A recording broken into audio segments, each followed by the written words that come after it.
Thank you for attending our webinar, How to Manage All Aspects of Your College with a Single Cloud Solution. My name is Adam Warden and I'm the Marketing Manager.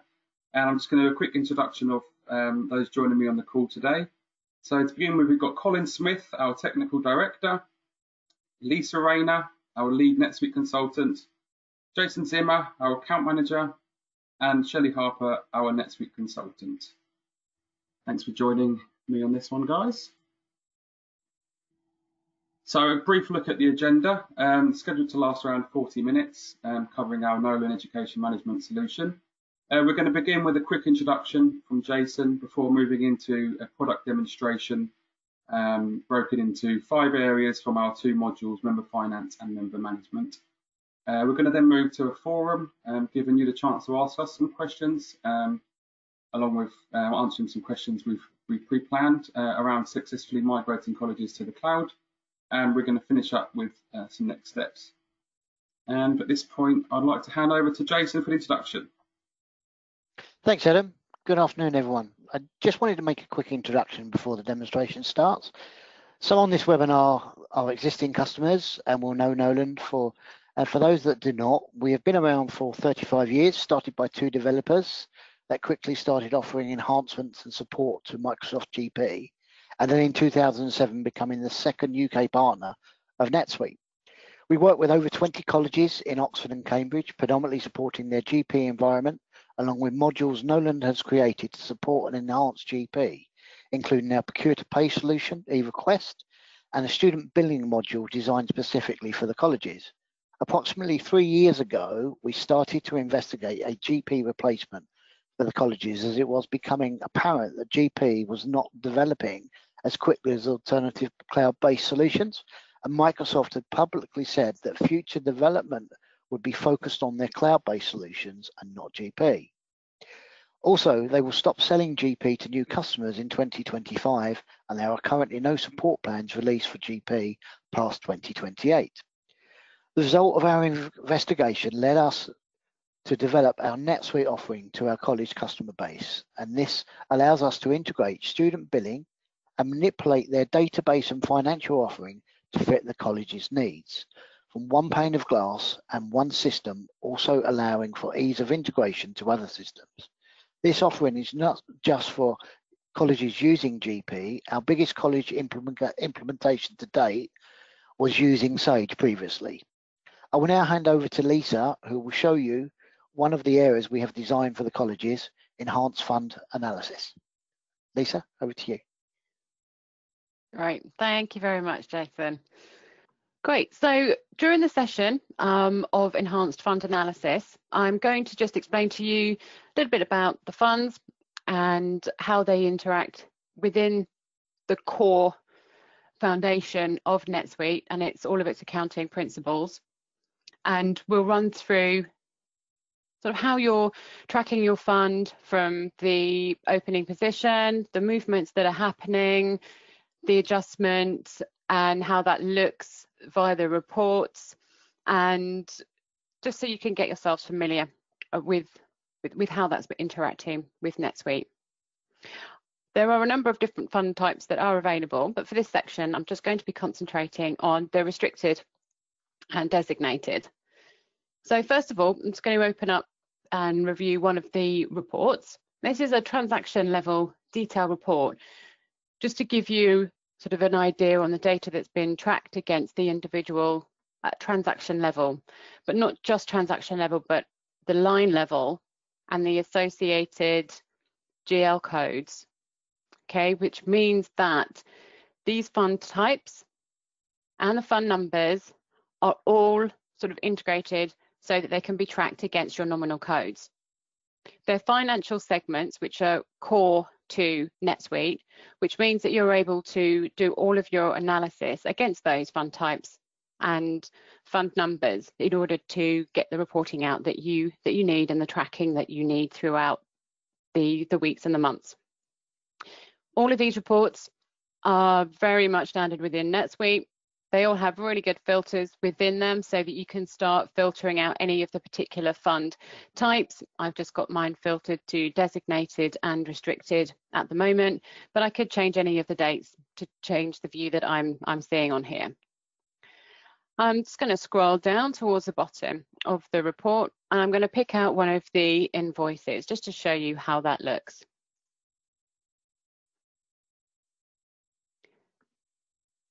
This particular invoice has got an item associated to it and also the fund type and a fund number. Now, these fund types and fund numbers, they can be defaulting onto the transactions, they can be manually entered onto the transactions, but they are core to the transactions and they are mandatory, so they need to be populated. And within here, they have the fund type, as I say, concentrating really on the restricted and designated, but you can see a number of other fund types in here: endowment, a general, and we have some for sort of balance sheets as well. But designated and restricted for now drives the fund numbers. When either of those two fund types are selected, they are going to require that a fund number is entered. Again, this just strengthens the financial bond to the nominal account code for your analytical reporting. Once the transactions are processed, all of that data feeds into any of the financial information as soon as that transaction has posted. As I say, the data can default in, and in this instance, the item that I have associated to the line, which is also associated to a specific nominal code, you can have the fund type as restricted or designated assigned at the item level. And also, if you wanted to, if this item was fund number specific, that data can also be added in. Again, just reducing users having to think about what needs to be processed and it just taking care of itself during those transactions. So when the movements are taking place, NetSuite has a very great sort of easy user interface for reporting. So I'm just going to pick out another report that we've got on here, and this is listing the movements that have taken place within the current month, and these are listing all of the transactions of movements that have taken place, but also highlighting to me the adjustments that have taken place against the particular fund. So I've got and highlighted the ones that have been made for a fund adjustment. So this is where, just taking a snippet for today's purpose, those 3 lines. Okay, so I can then take out the via journal and contra out the postings that have been made during the course of that month, and then reduce the fund.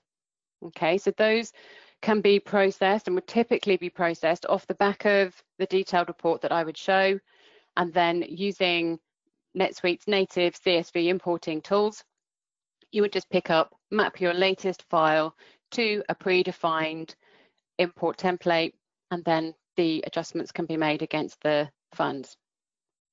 So then just taking a look, I can take a look at a fund balance.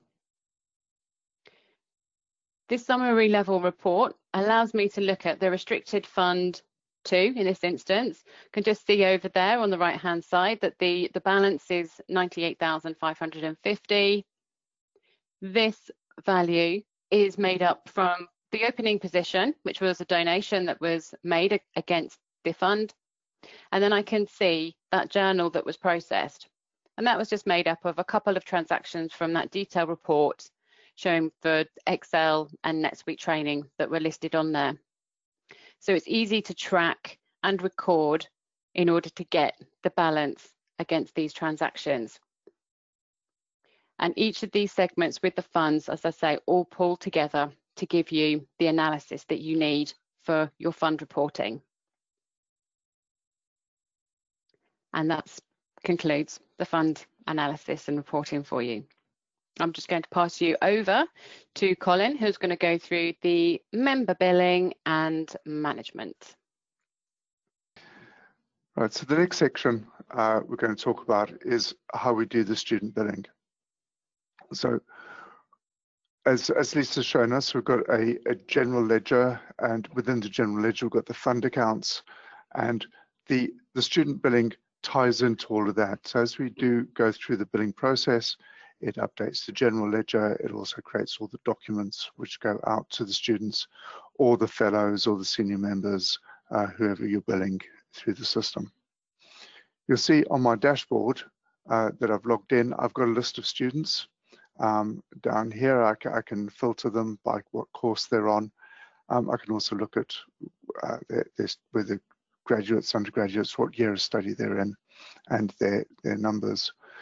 Moving down a bit, I've also got information to hand about the balances that the student owe, and I've got some unbilled transactions here, so transactions that I haven't yet turned into invoices, so they're just unbilled transactions.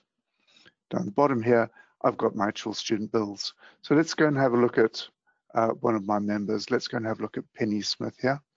So I can drill down into Penny just by clicking on the link, and it opens up Penny's member record. There's a lot of information about Penny on the record, but we're focusing in on the financial aspect at this point. So I have a tab on my screen called Billing Transactions. If I click on that, I can see a list of the billing transactions that are related to Penny. So the information I've got, the payor, so in this case, Penny is a self-funded student, so she is the payor of these transactions. If Penny had a sponsor, or maybe even a loan account, we could put the sponsor in here. We'd still see the bill against the student, but the payor would be recognized there. The invoice would go out to them. We've got some codes here telling us what we're charging for, the year, the academic year, the academic term, and the amounts. And so in terms of the types of bills, the types of transactions brought in, you can see we've got a university fee here for Michaelmas term, university fee for Lent and for Easter, and Penny's also got a scholarship from the Arts and Humanities Research Council, so that comes off, it comes through as a negative £1,000 grant per term. Down the bottom, we've also got student bill items related to student room that she has, vacation rent that she took early as she arrived at college early, a fixed kitchen charge, postage, gym membership. We can set these up related to the types of charges you put through.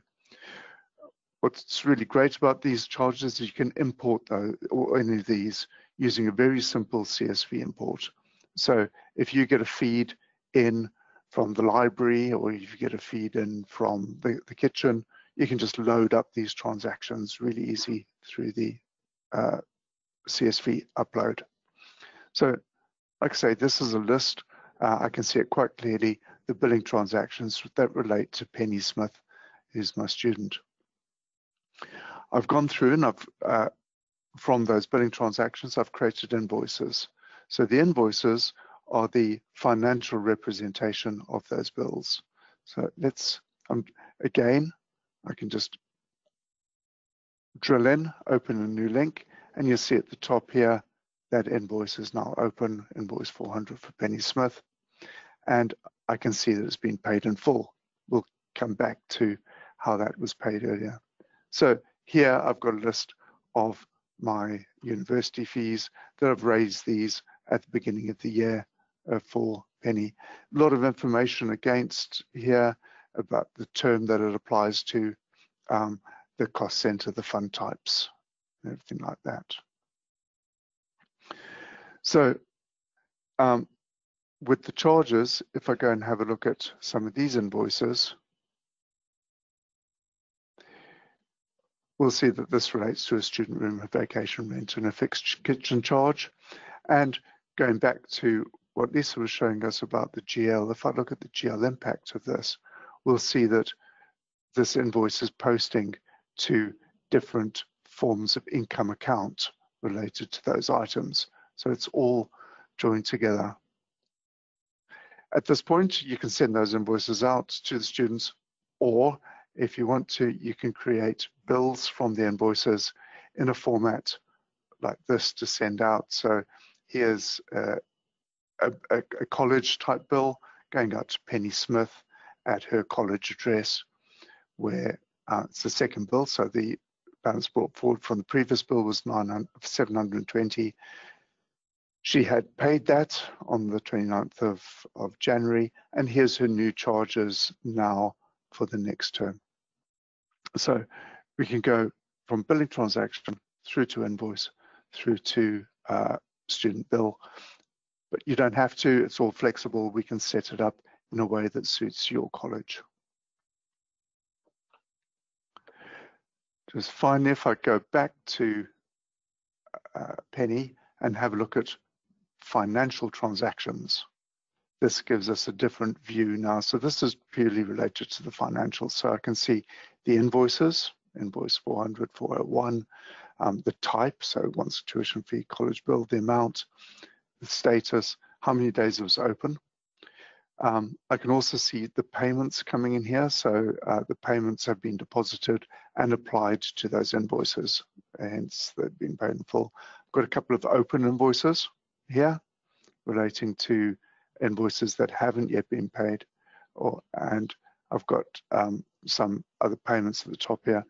Other types of transactions we put through, things like refunds. So refunds relate to rewards or maybe overpayments, all show up in terms of like the sales ledger process here. So easy to see, easy to track your students, your members through this. That's a quick run through for student billing. I mentioned there's a lot of other information related to Penny, and this relates more to the college office. So okay, as a college office, you might want to keep all your student records within the system as well, and we cater for that. So moving on to the student management side, what kind of information do we have? We have, this is called a form, and you can alter these forms to be the layout that you need them. It's showing the dates you need, but so this is the standard. I've got some primary information at the top here with a member number, a photograph, and a little bit of information. So Penny's a student, she's an undergrad, and some notes. So she's settled down at the college after a period of adjustment. She's now doing really well. Just a note from her tutor there. Names, we hold various names, so the prefix, the initials, preferred names, any suffixes on the names, any former names are down here as well.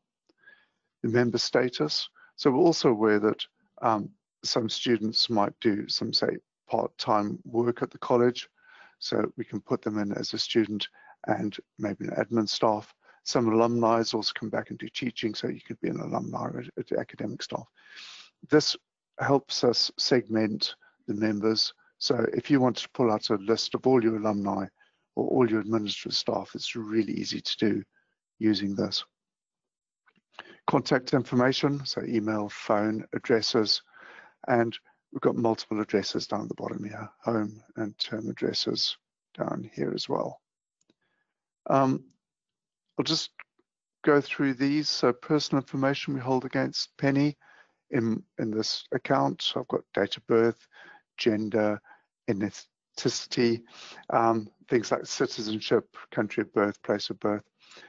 If you don't want this information on the system, that's fine. You can just take it off the screen. If you want more information, you can create more fields that go on the screen. We've got 3 areas down here, and this is, remember, related to the personal information. So I've got disciplinary information here. This was her poor academic performance initially. I've also got information about any visas. So she's got a right of residence visa. And against that, we can put dates, which means that the system will remind you when a student's or a member's visa needs renewing. We've also got some medical information here. So if I look at this, we can see that Penny has broke her ankle in August whilst playing football, and she needs to attend classes on the ground floor or where there's a lift. So just useful information as part of the member or the student's information against that. When it comes to the student details, we hold a lot of information here as well. Things like the course they're on, the course length, year that they're on, where they're matriculated from, common room information. Too much to go to in just a short webinar. There's a lot of information here. If there some information about their EPOS numbers, their meal credits, usernames, passwords, if they live out of residence, where they are, when they're expected to return, when they're actually returned, and they're leaving. So when they leave, why they left, when they left. Across the bottom, we've got things like what courses they're on, any sponsorships they've got, academic achievements, including exam marks, when they did the exams, any information about that, educational history, where they came from, and any awards on the system as well. And just finally, I'm going to talk about any communication.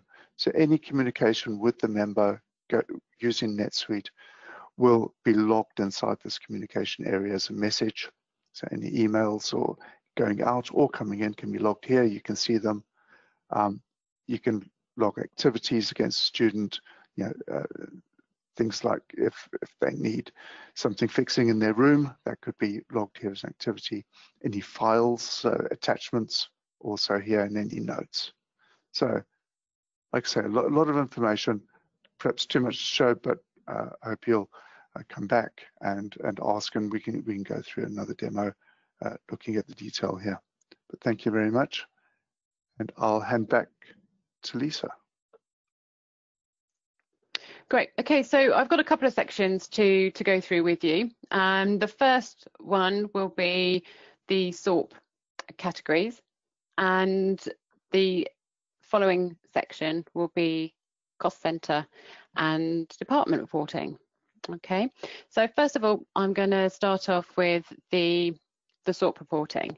So what we have in the system against each of the nominal codes within the chart of accounts is the option for you to be able to add in the SORP categories.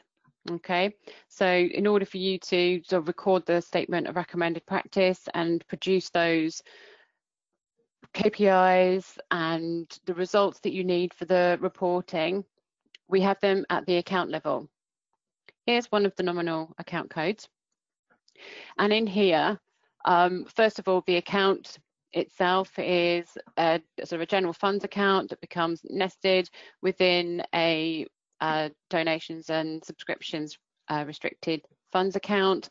But also on the right-hand side, there's two different types of the SORP categories. One we have for Oxford, which comes as part of the system, and we have the listings for Cambridge as well. And here we've got the Cambridge cost of charitable activities as category 1, and the category 2 for Cambridge as well, which is the donations and subscriptions. I'm going to be using these for some of the examples within the reports today. And by having them sort of the categories here, I've just sort of nested those within each other for the purposes of the report, so that we start to get a breakdown with the charitable activities as the top level, and then any of the additional category 2s below it. So there's a full listing of the accounts that we have, and again, those would be part of the deployment for NetSuite. By having the accounts here, as I say, it's associated to this nominal account code, which means that anywhere in NetSuite where you're posting to that account code will then be able to take along the attributes that are associated to this account code. So don't need any of the users to be entering other analysis against the sort of journals or transaction line information. It's just inherently there because it's associated to the nominal account code. So it always gets tracked where you're using the account code. Okay, so we don't miss it out on the reporting. So I'm just going to show a couple of reports and the way that you may want to be able to extract the data.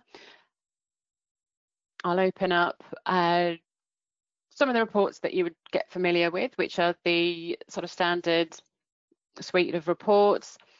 And here you can see, as I said, about that sort of hierarchy that gets created. So as the postings are made against these nominal account codes, this tree starts to expand and the groupings within them as well, so that I've got category 1 as my header, and then categories 2 below that.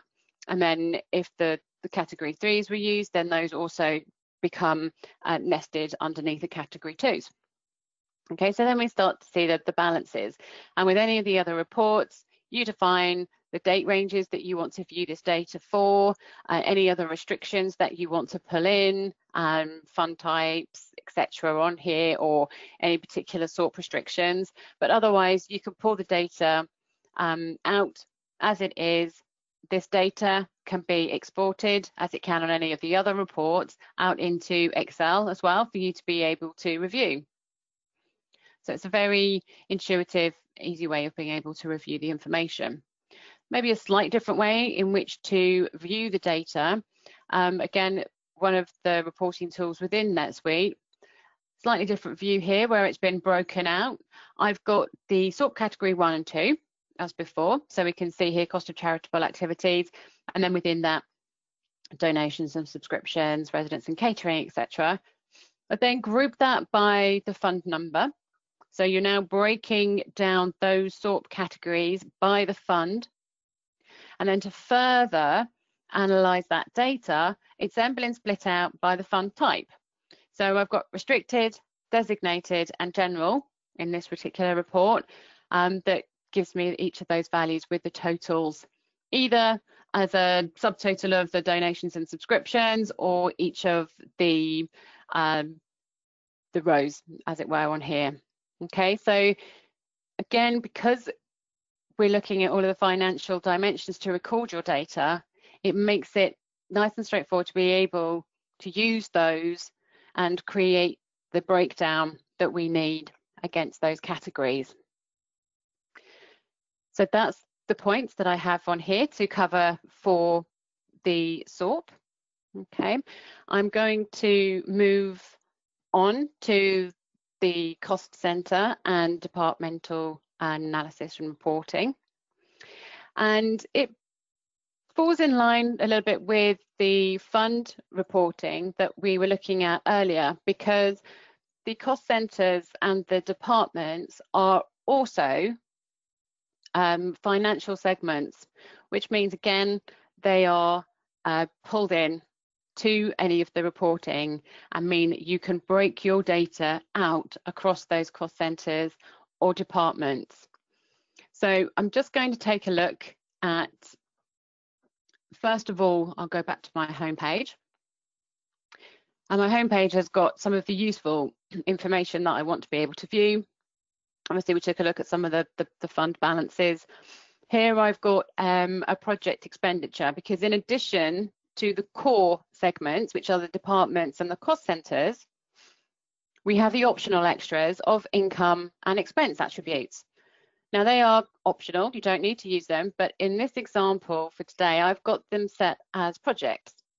So we have the transactions that you can see listed. They have gone against a specific expense category and allow me to record everything that's processing against those transactions. Okay, so we'll come back and take a look at that. But first of all, I'm going to come back, I'm going to go to the departmental. Now, this is everything that's gone through by department for the current month. Okay, now I just choose to look at a certain number in here, like the top 10. But this certainly can be expanded out, and I can review more information on here within the screen. I can sort them so that I'm currently doing that by department, but I might want to do it by amount or account. And I'm going to just take a look at the junior bursar office. It allows me to drill down into all the detail that pulls through into that summary level. And I'll scroll down on here and I can pick out one here on the junior bursar office. And I'll go in and view that transaction. Okay, so similar to what we were looking at earlier, this is a fund type of general, which means it's going to allow me to then select the cost centers.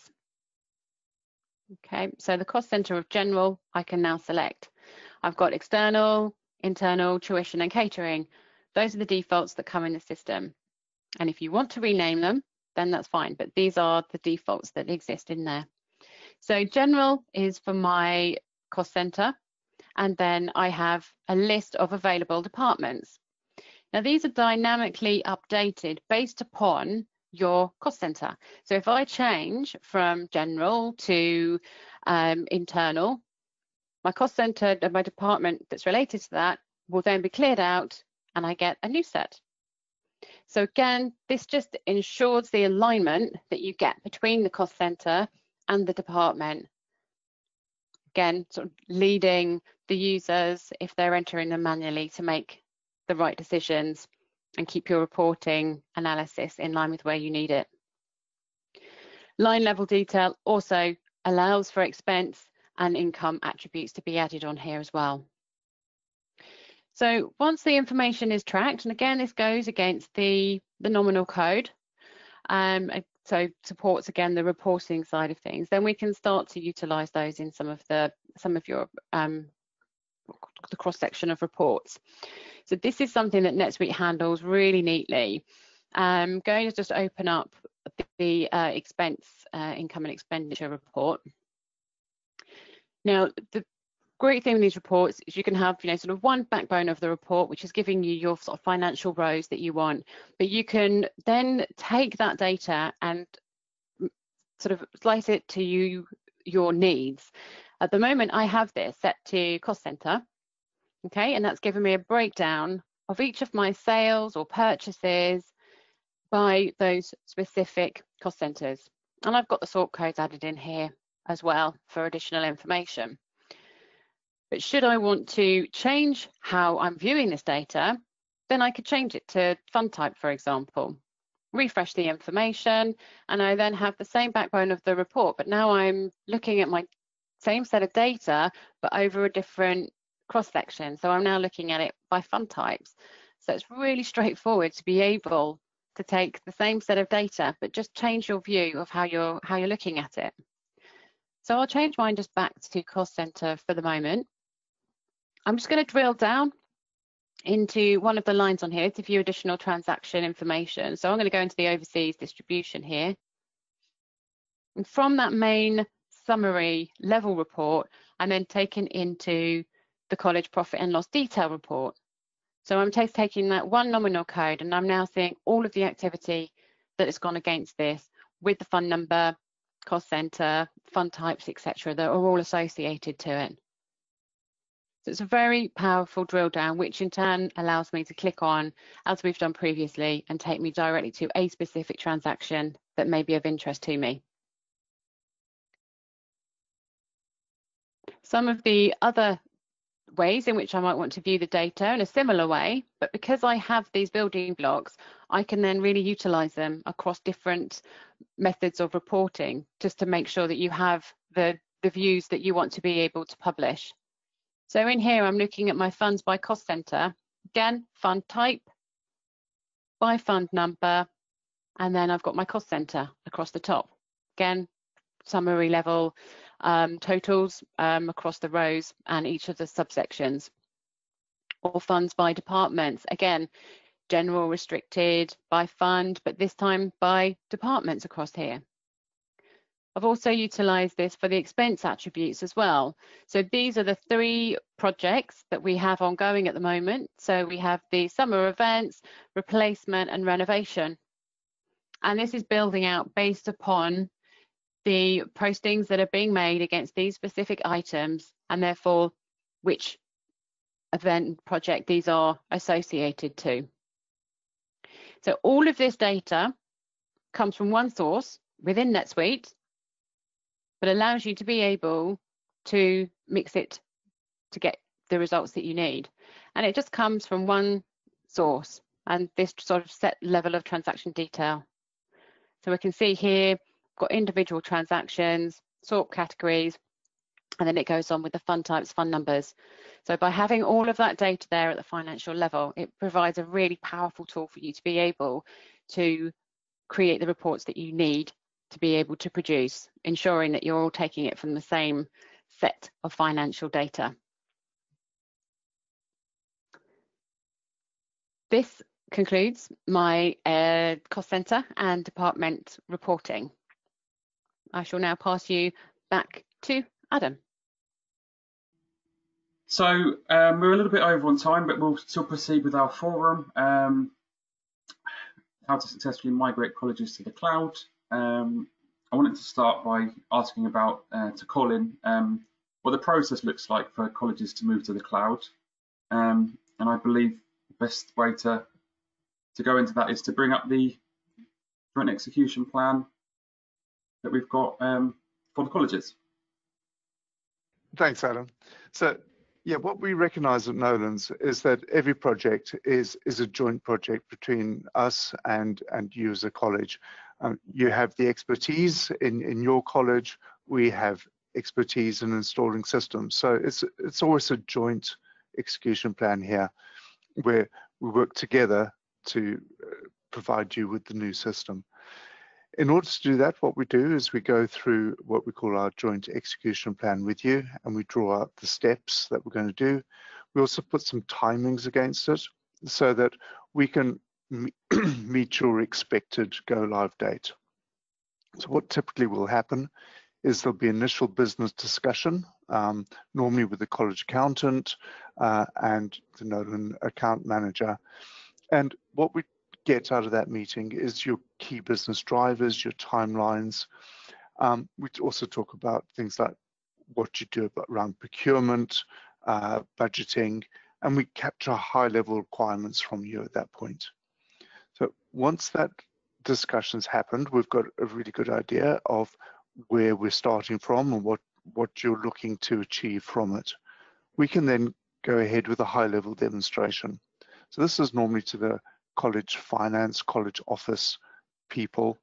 And what we do there is within that meeting, we give a high-level demo of the system. We go through the standard functionality, and at the same time, we gather the high-level gap fit analysis. So where there's gaps and where there's fits between your business drivers, your requirements, and the system.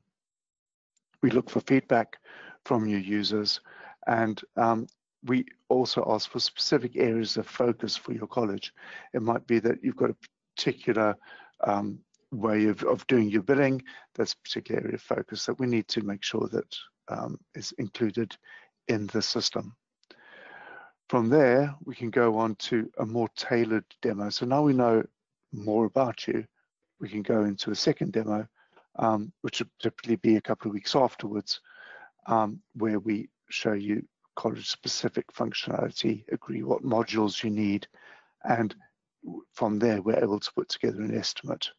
So we'll put together an estimate, agree the modules, and send that across to you. Once we've got the estimate to you, we give you time to go through the estimate, we talk to you about the estimate, and we also agree an implementation plan at that point. So we know how many days we're going to need of services to provide to you to do it. There's a couple of things around getting the approval from financials, so we need some T's and C's approved. We get a final proposal, and then what we recognize from other colleges is that it goes to the committee for agreement. So normally you present it to the committee as a solution, and on their agreement, we send out the DocuSign documents, and we have final sign-off. At that point, the software is paid for, and we're ready to kick off. So again, timing-wise, it depends on how you're working as a college, but if you want to start rolling this out on the 2nd of January 2025, we're going to need to have that agreement and signed. So that's why we put the dates in sort of ascending order to give you an idea of when things might happen. The implementation, basically goes through a number of steps where our consultants, Lisa, Shelley, and myself, will work with you on your system to define how it fits into your college, and we'll set up, you've seen a lot of the standard setup today through the financials, Lisa, and from what you've seen in the billing from myself. We can put that standard system in and make a few tailored tweaks to suit you as a college. We also, through the joint execution plan, we talk about data migration, data and integrations that you want as well. Then we go into training, testing, cutover, and go live. So the complete end-to-end joint execution plan of how we get your system in. Fantastic. Obviously, this is we've whizzed through this, but we can go into that in a lot more detail as per your request. Thanks, Colin. I'll give you a break from a question for the moment. Jason, if a college just wanted to go for one of the modules to begin with, follow up with another module a bit later or down the line, is that achievable? Yes, the short answer is definitely yes. So the longer answer is, the good thing about NetSuite is the database or the CRO element is already included in the NetSuite license, allowing you to have this at no extra cost. We could leave this side dormant until needed, or even use independently as a student database, which we have already done for a college not quite ready to change their finance system. Okay, thank you, Jason. Lisa, what would be the approach to training be? Typically? Okay, so, well, we offer a variety of sort of flexible training services in order to sort of meet various different requirements, but we typically do a train the trainer approach, where we're training the key users that have been more involved throughout the life cycle of the implementation, and then they can sort of pass the knowledge on to the rest of their teams. However, if there are a group of colleges that are also trying to sort of adhere to the same sort of calendar deadlines to meet, then the training can be done with a group of users across different colleges, and they can obviously benefit from the reduced cost in pulling multiple colleges together into one of the training sessions, and then they can become a sort of a network of support within themselves as well, because they've all shared the same training, they're going through the same experience, and can assist and build off of sort of that knowledge and what they are learning from one another. So if it requires remote sessions for half a day here or there, then obviously we're open to that as well. Fantastic.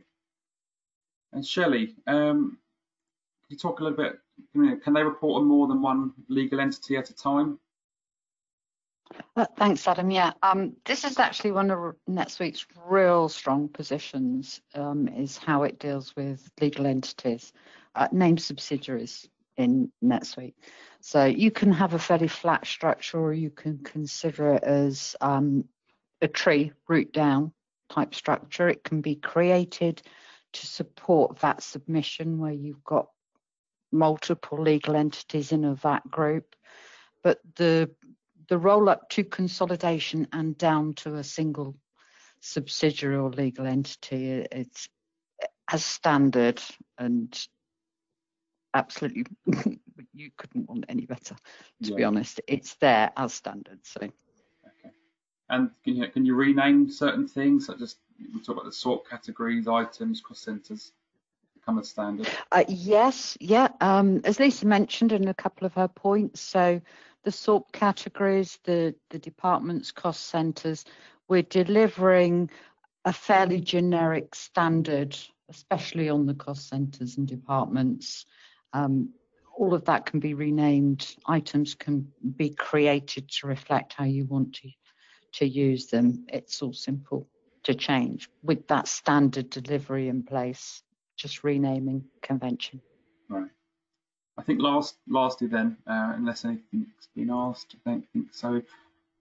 Colin, I was hoping you could answer what it would look like, the migration of data to NetSuite for the colleges?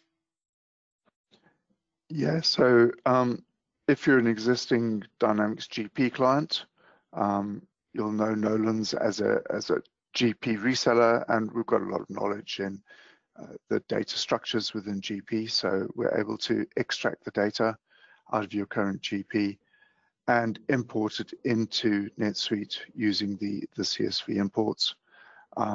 So we're able to do that with you. If you're not a GP user and you're using something else, we've also done migrations from other systems such as Sage. So in those cases, we'd ask you to export the data for us, and we can bring it into NetSuite for you. Okay, and the data integration to other systems? Yeah, we have integrations into NetSuite from systems like CAMSYS for the Cambridge colleges, from eVision or the CUD feed for the Oxford colleges. We also integrate to a number of other third-party systems that are used commonly at the colleges, such as Kinetics, Uniware, Accurate. So we're able to share data with them from NetSuite. So that's all proven technology. Fantastic. Okay, I think at this point it's time to move on to the next step. So thank you for who joined me today to go through that. I think having looked at that joint execution plan and what we've spoken about, what the process looks like, if you are looking at moving to the cloud by the academic year 25 to 26, you really need to start the process now. As Lisa touched on, based on the commonality between the colleges, we're more than happy to offer to unify implementations, trying to help spread the cost of training sessions and acceptance testing, time taken for that. So trying to bring the cost down where we can by working with colleges one another and building that network between you. Which leaves us just with, please do get in touch with us if you're already in touch and you want to see something specific that we've gone over today in more detail. Happy to do it. If you haven't been in touch with us yet, please do, and start seeing the benefits of real-time data across your entire college. So I'll leave you with our contact details. At this point, I'd like to wish you all a nice weekend ahead and thank everyone on the call. And that's it. Thank you very much. Okay. Thank you.